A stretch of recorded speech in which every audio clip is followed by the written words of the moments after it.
Wis ngono dunya wis biasa wae. Urip wis biasa wae. Maksudnya biasa wae penting soleh, di hati soleh, rezeki wis minawos. Wae taluk wae pangeran, ora usah sok suci, ora usah sok bener dhewe wis biasa wae. Dunya wis kabeh kersane napa? Pangeran. Ya sudah seperti ini.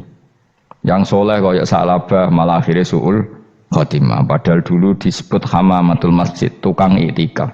Gak tahu mulai ke masjid, tapi akhirnya suul khotimah. Wahsi sing mateni kekasih Nabi, rupane mateni Hamzah ditakdir husnul khotimah. Makanya donga ya muqallibal qulub tsabbit qalbi ala dini. Kita tidak pernah tahu. Nah, kenapa kalau saya ngaji PD? Mereka aku muji pangeran, saya tidak pernah mikir awakku. Tak penting awakku, penting muji pangeran. Ngaji itu artinya kan muji pangeran, muji ilmune pangeran. Ya sudah selesai. Itu anak kowe donga iku mikir awakmu dhewe. Mulane donga mek ngaji ku derajate dhuwur ngaji. Mergo ngaji muji pangeran, nak donga mikir awake dhewe. Makanya masyhur itu ada dua kelompok di masjid, yang satu diskusi halal haram, yang satu berdoa. Nah, terus Nabi keluar dari rumah berdiri sempat ragu, saya kemana? Terus akhirnya Nabi ngendikan mereka itu berdoa kalau Allah mengabulkan ya disembadani. Tapi mereka belajar halal haram. Itu perintahnya Allah, saya sebagai Nabi. Terus akhirnya Nabi gabung kelompok yang belajar halal haram. Karena belajar halal haram artinya ingin menghidupkan hukumnya Allah Ta'ala. Tapi nak wong donga kepingine iku kabul kajate. Intine mikir awake dhewe. Makanya saya termasuk ulama yang jarang berdoa. Tapi ya berdoa tapi kadang-kadang. Nah kowe kan gak kontribusi ning agama ora pati ya ndonga. Oh dasar murahan. Ya tapi piye mulang ya ora payu. Jadi kadang-kadang kula dibantah. Lah jenengan mulangi payu Gus. Lah kula ora payu, ndonga-ndonga ngono. Ya tapi aku ngerti pangeran ra bakal nyembadani barno ora Gus. Pangeran yo paling sedikit sithik ngono cukup. Kula termasuk orang yang enggak setuju ya kalau orang sholawatan terus berlebihan tapi khidmah ini Nabi kurang. Maksudnya gini loh, sholawatan berlebihan ya. Redaksi sholawat tentang Nabi itu kecil. Bukan sholawat jumlahnya enggak, redaksi tentang Nabi itu kecil, sementara tentang keinginannya itu saya tidak suka. Saya suka sholawatan itu ya yang nyifati Nabi banyak, kemudian keinginannya kecil, itu bagus. Kayak Ikhya itu, kayak Ikhya Abdul Hasan Asadili itu, kalau dongo itu jaluknya mau swidik, paling baris paling terakhir. Misalnya gini, Nahmaduka ya man huwa la ilaha illa anta ar-rahmanur rahim, itu langsung in sampai nyifati Allah itu 99. Buar ngono nganti berkuras-kuras. Lagi terakhir mau jaluk donga sithik. Nah kowe kan enggak muni muji Allah mau basa-basi tok. Alhamdulillahirabbil alamin wassalatu wassalamu ala Muhammadin. Mau nggo syarat tok. Baru ke Allahumma inna nas'aluka nganti telung lari. Telung halaman. Tapi pas muji pangeran alhamdulillahirabbil alamin wassalatu wassalamu ala Muhammadin. Bariku terus donga njaluk mapan tolak buala. Yo wajeng. Mana jare pangeran? Muji kekasihku suwidik dongane kecangkeman. Lah saya tuh gak suka jenis itu. Harusnya sholawatnya itu yang panjang. Maksudnya nyifati Nabi yang panjang. Baru mintanya sedikit. Itu bagus ya. Duwe akhlak. Makanya saya diantara sholawat yang senang itu sholawatnya Habib Ali Al-Habsyi yang arang Simtutura. Kalau beliau baca sholawat itu sholatan yattasilu biha ruhul musolli alaihi bi. Fayam basitu fi qalbi sirru nuri ta'alluqi bi wa hubbi wa yuktabu biha bi inayatillahi ta'ala fi hisbi. Jadi dia baca sholawat itu, ya Allah berikan sholawat kepada kekasihmu Muhammad. Dengan sholawat ini rohnya saya, musolli itu rohnya saya yang membaca sholawat bisa sambung dengan rohnya Rasulullah. Dan setelah sambung saya terhitung sebagai orang yang mencintai Rasulullah. Dan saya berharap dari cinta itu saya tertulis sebagai umatnya. Nah, aku kan enggak mau sholawat itu mau saya termasuk orang yang enggak saya loh ya. Tapi ya tetap baik dibanding nganggo primbon ya satu sholawatan itu. Tapi boleh punya etika lah dengan Rasulullah itu. Kalau dongo nyifati Nabi yang banyak, ya baru keinginan. Kan banyak itu sholawat yang seperti yang saya misalnya di kitabnya Sayyid Muhammad ada. Allahumma sholli ala sayyidina Muhammad nuri kalam alladzi. Wah nyifati Nabi itu sampai panjang lebar baru menceritakan hajatnya. Kalau kamu kan enggak nyifati Nabi basa-basi, mau sidik malah kadang orang misalnya ala Muhammad, kok ala Muhammad muni Sayyidina aja disoal. Misalnya terus baru kudungannya apa? Panjang. Saya termasuk yang enggak setuju karena itu menurut saya kurang etika. Makanya Rasulullah itu kalau berdoa kalau sudah nyifati Allah coba tak beri satu contoh saja doanya Nabi. Alhamdulillah hamdan yuwafi ni'amahu wa yukafi'u mazida ya rabbana lakal hamdu kama yanbaghi li jalali wajhika 'azimi sultanik la nuqsi sana'an 'alaika anta kama asnaita 'ala nafsik. Itu sudah berapa itu nyifatin itu belum doanya tuh. Nah kamu kan enggak Allahumma alhamdulillahirabbil alamin Allahumma ya Allah iki hajati gremeng itu seramutu tenan. Jeneng gak bakat wali. Nah cara kula iku sisen ngono. Kula ya sering ngamini dongane wong ngono tapi ning atiku amin itu maksudnya amin barno mawon Gusti. Dadi aku amin tapi amin ku barno mawon Gusti.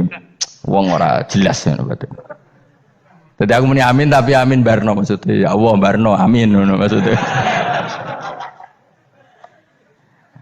Jadi karena tadi setahu saya doanya para nabi, para wali itu memang seperti itu. Ya coba itulah doa tadi aja yang saya sebut itu berapa kalimatnya? Apa? Alhamdulillah hamdan yuwafi ni'amahu wa yukafi'u mazida ya rabbana lakal hamdu kama yanbaghi li jalali wajhika 'azimi sultanik la nuqsi sana'an 'alaika anta kama asnaita 'ala. Enggak terhitung pujian saya kepada engkau sebanyak engkau memuji pada diri engkau sendiri. Allahumma inni a'udzu biridhoka min sakhatika fi mu'afatika min uqubatika wa bika minkal. Allahumma sholli bi haqqi jabarutika wa bi khawfika. Kan panjang sekali doanya wali-wali itu, tapi semuanya mensifati Allah. Bahkan banyak yang kemudian lupa enggak doa. Coba haji, doa haji itu coba. Labbaik Allahumma labbaik la syarika lak innal hamda wa ni'mata laka wal mulka la syarika lak wa ni'mat. Itu kan labbaik saya siap melaksanakan perintahmu ya Allah sa'dik. Engkau yang punya pujian, engkau la syarika lak lakal. Itu malah enggak ada, jarang malah ada doanya. Itu kalimatnya talbiyah semua. Allahumma antal azil akram itu sudah seperti itu.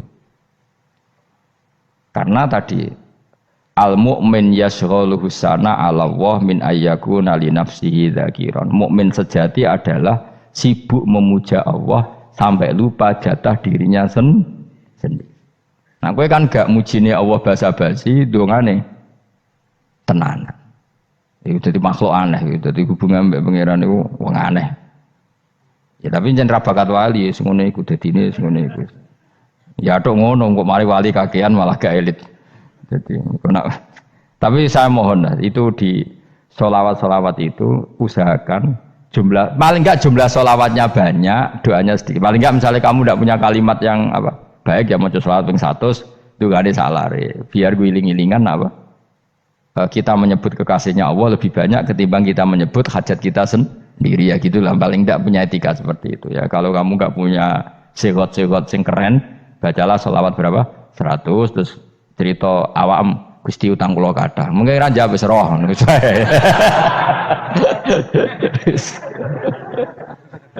Tapi kan kita menyebut kekasihnya sampai 100, nyebut utang bisa. No kok nyebut kekasih bisa, nyebut utangnya 100. Berarti yen sampeyan ditakoki pangeran, kowe nyebut kekasihku piro pisan, nyebut utang 100 dasar rayu utang ngono-ngono kan. Ya ada, saya termasuk orang yang nggak setuju tadi. Jadi kalau redaksi sholawat cari yang mujinya Nabi lebih lebih banyak. Karena itu nanti lebih diridhoi Allah Taala. Coba Allah sendiri kalau nyebut nabinya itu hitung saja. Laqad ja'akum rasulun min anfusikum. Jadi rasulun min anfusikum, seorang rasul yang sejenis dengan kamu. Terus azizun, orangnya sangat terhormat. Alaihi ma'anitum, rasul ini siap menanggung apa yang kalian tidak mampu. Kowe ra bakat mlebu swarga baru kaya syafaate Nabi akhirnya mlebu swarga. Kowe ra kelar korban, Nabi tahu mengorbankan kita semua. Dokha Rasulullah bikabsaini terus hada an ahli wa hada amman lam yudokhi min mati. Jenenge alihima anittum. Nabi menanggung apa yang kalian berat. Azizun, Nabi itu ali terus harisun alaikum. Nabi sangat berkomitmen menyelamatkan kalian. Haris itu keinginan yang berlebihan itu jenenge apa? Haris, kiai kuno namanya nih ngungseng, keinginan yang over. Nabi itu sangat berkeinginan kita ini maslahat. Terus bil mukminina raufur. Allah yang super saja kalau nyebut nabinya nyifati sebanyak itu. Ada ayat lagi misalnya, Rabbana wab'ats fihim rasulam minhum yatlu alaihim ayatika. Muhammad itu siapa? Seorang rasul yang membacakan ayat-ayat Allah.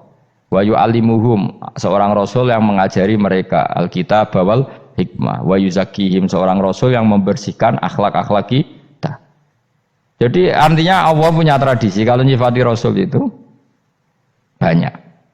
Juga nyifati orang-orang sekeliling rasul. Makanya menurut saya mazhab Syiah itu enggak pas. Karena Allah kalau nyifati Rasulullah itu jika nyifati orang-orang di sekeliling Rasulullah, dan itu dengan pujian, yaitu Muhammadur Rasulullah walladzina ma'ahu asyidda walal kufar ruhama'u bainahum tarahum ruk'an sujada yabtaguna fadlan minallahi warid wa nasimahum fi wujuhim min atharis sujud. Itu kan panjang sekali, dan orang-orang sekeliling Muhammad adalah begini. Kayak apa Allah muji para ashabu Rasulillah? Masa kita ikut kelompok yang menghina ashabnya apa? Rasulillah. Makanya kita tetap madzhab ahli sunnah apa? Wal jamaah, yaitu mencintai semua sahabat. Karena Allah saja yang Tuhan mensifatinya dengan sehormat itu. Mensifati apa? Ashabu Rasulillah. Disifati orang-orang yang saling kasih sayang sama orang mukmin. Tarahum ruka'an, sujud dan komitmen hidupnya untuk rukuk dan sujud. Simahum fi wujuhim min asari sujud. Sudah asari sujud tidak usah diterjemah, nanti sensitif. Cuma setahu saya asar sujud itu nanti setelah di akhirat orang sering sujud itu jabahnya itu ada nurnya. Tapi kalau ada yang nafsirkan asari sujud itu warna tertentu ya semboy, itu sensitif. Yang jelas asari sujud itu ya sudah seperti itu. Seneng kamu kok hasut. Kowe nyen provokator, nak ono apa ya? Ada hal yang begitu terus mau berlebihan. Uteke ya khisimun. Nah, kula ora ada kepentingan pokoknya ayat si mahum fi wujuhim min athari sujud, bahwa dalam jabahnya itu ada asaris sujud.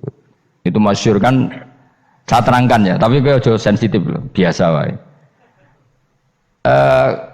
Suatu saat Rasulullah itu ngendikan begini, nanti saya kata Nabi akan nyafaati kalian semua. Sahabat-sahabat tanya, ya Rasulullah dengan sekian miliar orang bagaimana kamu mengenali kita? Saya ulang lagi, suatu saat saya nanti akan nyafaati kalian karena saya kenal kalian. Maksudnya di akhirat.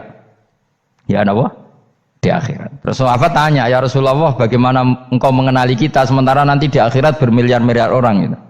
Terus Nabi ngendikan gini, jika kamu punya unta dengan tanda tertentu, saya ulang lagi, jika kamu punya unta punya tanda tertentu, dalam jidatnya ada begini, dalam tangannya ada gini, dalam kakinya ada gini, maka apa kamu bisa membedakan untamu dengan unta orang lain? Ya bisa ya Rasulullah, karena unta kita khas. Misalnya kaki depannya ada putihnya, kaki belakangnya ada putihnya, dalam baduknya ada putihnya. Terus kata Nabi, inna ummati yut'auna yaumal qiyamati hurran muhajjalin min asaril wudu. Nanti umatku nanti wajahnya juga bersinar, tangan kakinya juga bersinar. Jadi asar itu saya pastikan secara riwayat itu akhirat, maksudnya tentang akhirat. Tapi bahwa yang di dunia ada yang memulai asar itu nggih monggo mawon.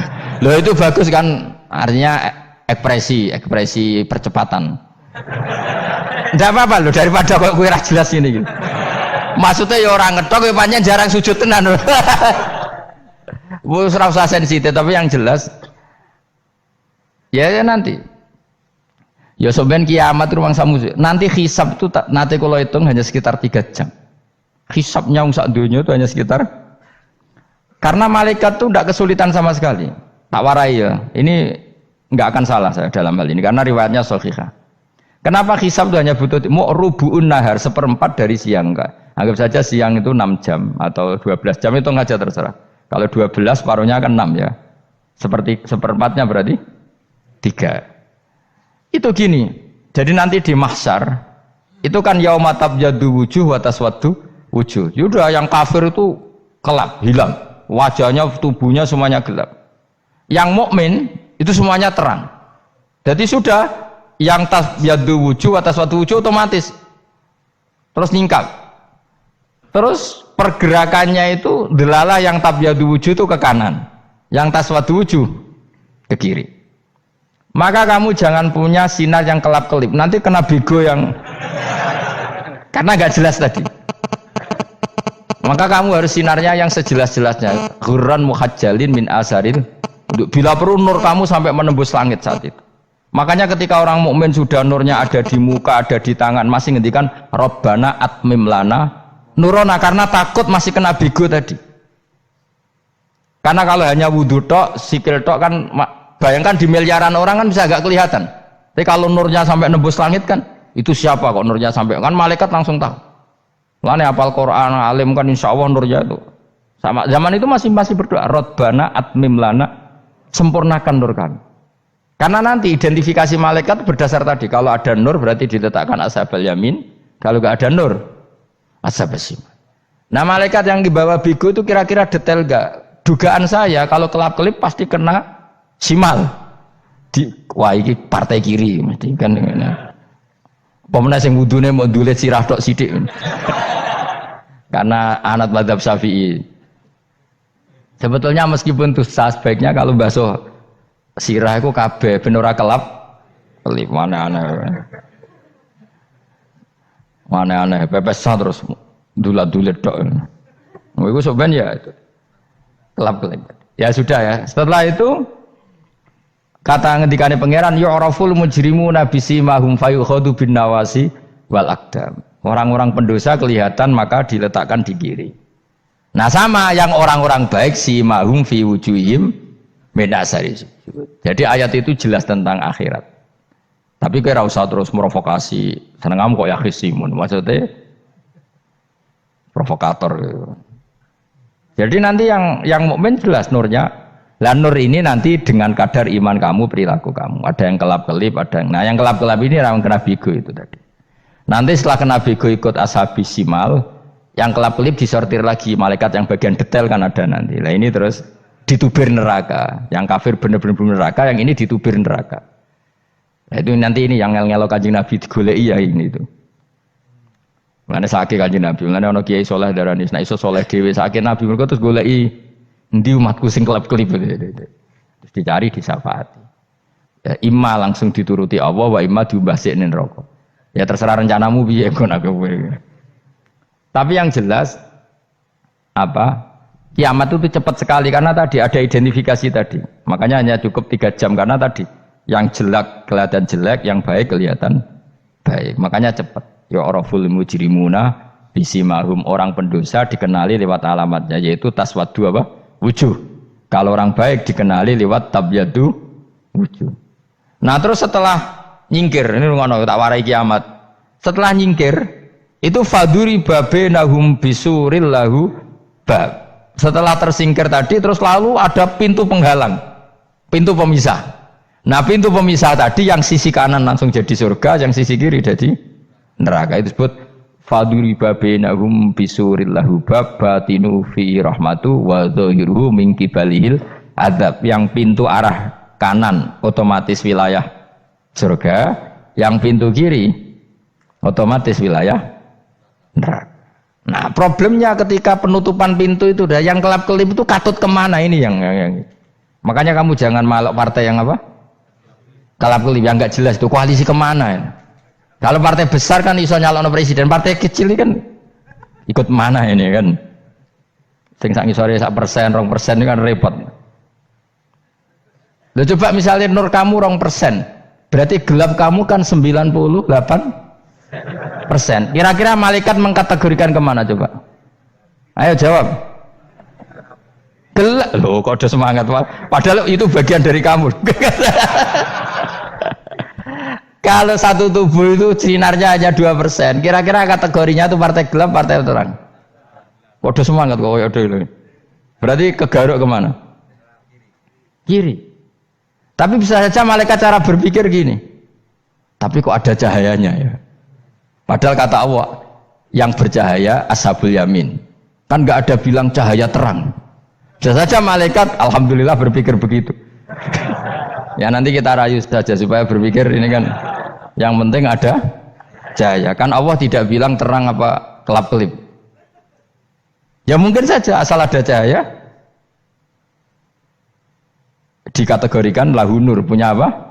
Nur. Tapi yang jelas saat itu pun yang sudah punya cahaya masih berdoa Rabbana atsmim lana nurona. Ya Allah saya mohon sekali nur-nur kami sempurnakan. Jadi ini saya bantu teman-teman yang hafid-hafid supaya tahu maknanya ya.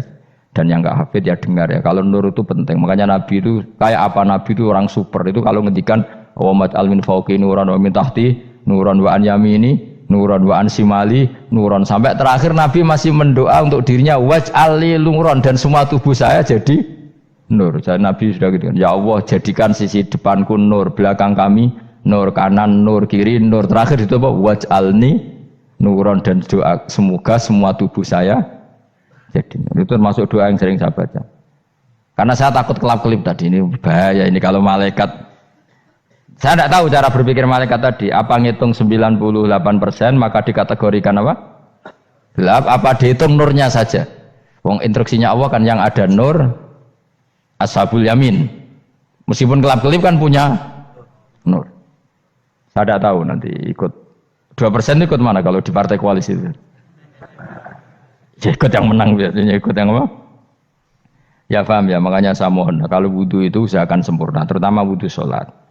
Kalau nggak wudhu sholat itu sebaiknya nggak sempurna, supaya ada bedanya wudhu sholat sama wudhu tidak sholat. Rasulullah itu masyhur gitu ya, Rasulullah itu kadang tawaddu'a wudhu'an khafifan, wudhu yang sederhana, yaitu hanya sekali-sekali dan tidak sempurna.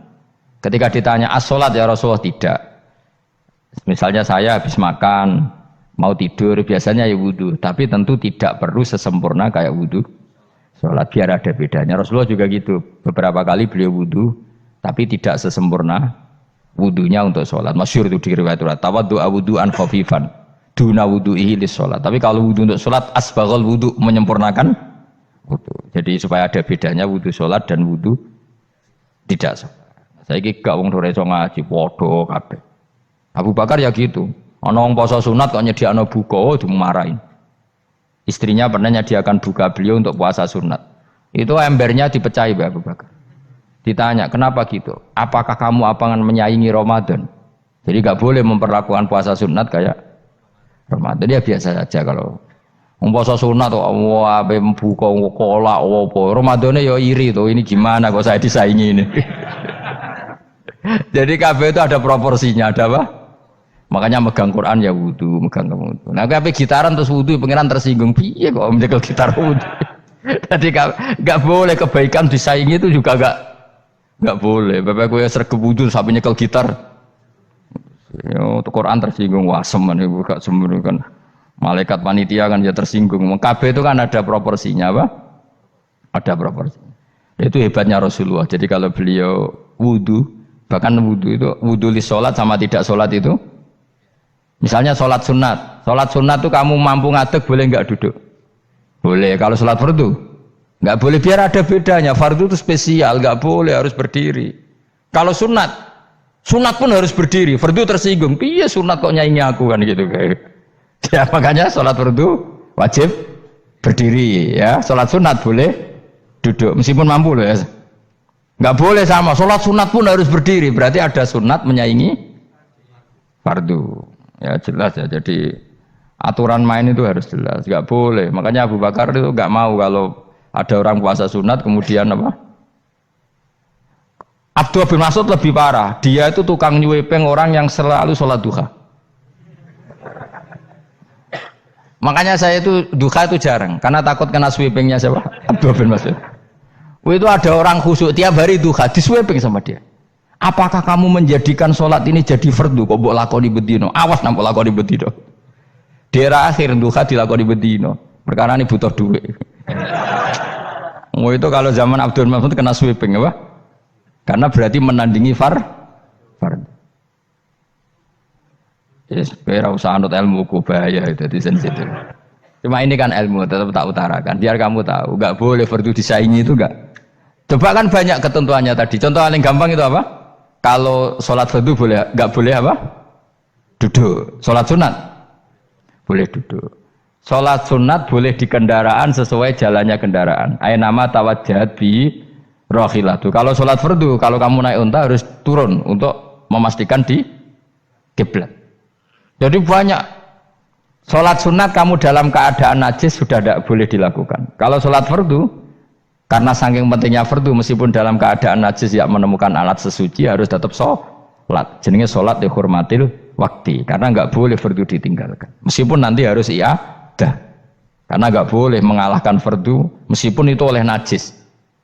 Jadi misalnya kamu pergi hanya bawa satu celana, kemudian di terminal atau apa kena najis, kena uyah sampean misalnya, kamu harus tetap wudu dan sholat.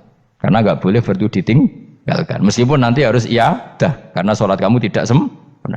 Dalam keadaan celana kamu najis boleh nggak sholat sunat? Oh nggak boleh.